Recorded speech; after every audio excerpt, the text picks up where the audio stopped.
Recently in the news, you may have seen an article about a man named Powell balking at demands from our president to lower interest rates. In case you haven't, here it is for reference. The title reads, Powell says Fed rate cut is on hold even as Trump demands cuts. I'm sure you have some questions. Who is Powell? What is a Fed rate cut?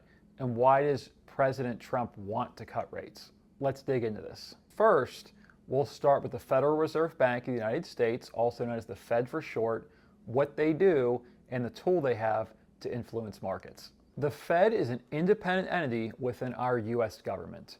They control our nation's monetary policy by using a tool called the federal funds rate, in which they can raise or lower interest rates, which are the cost of borrowing money. I'd like to reiterate that interest rates are the cost of borrowing money. The Fed has two main goals.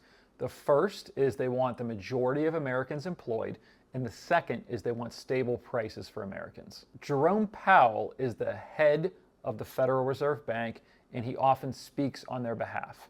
Let's listen to a recent clip of his that explains what the Fed's goals are.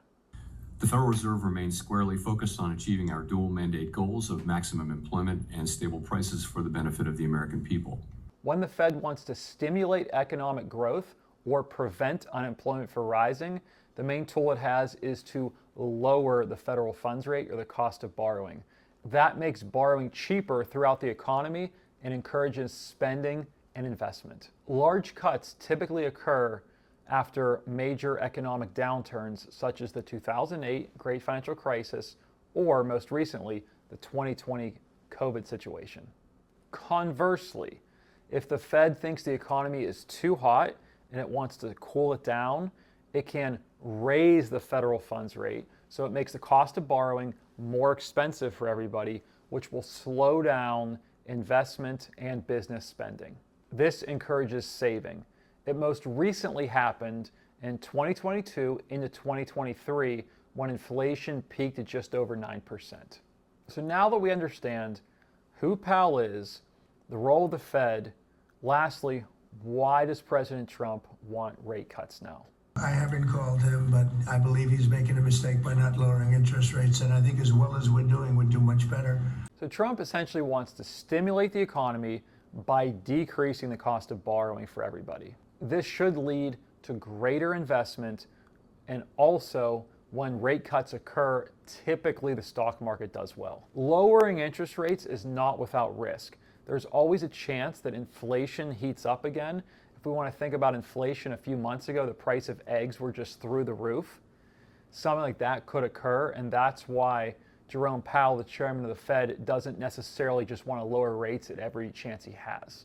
He's essentially trying to walk a tightrope of having interest rates at a solid place for stability without lowering them too much and causing inflation, or raising them too much and causing a recession.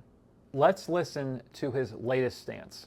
For the time being, we are well positioned to wait to learn more about the likely course of the economy before considering any adjustments to our policy rate. To conclude, we understand that our actions affect communities, families, and businesses across the country. Everything we do is in service to our public mission. We at the Fed will do everything we can to achieve our maximum employment and price stability goals. These updates typically occur about 8 times a year for reference. In the last few minutes, I hope you learned a little bit about who Jerome Powell is, the role of the Federal Reserve, and the effects of raising or lowering interest rates. Thank you for listening. We look forward to seeing you in our next video.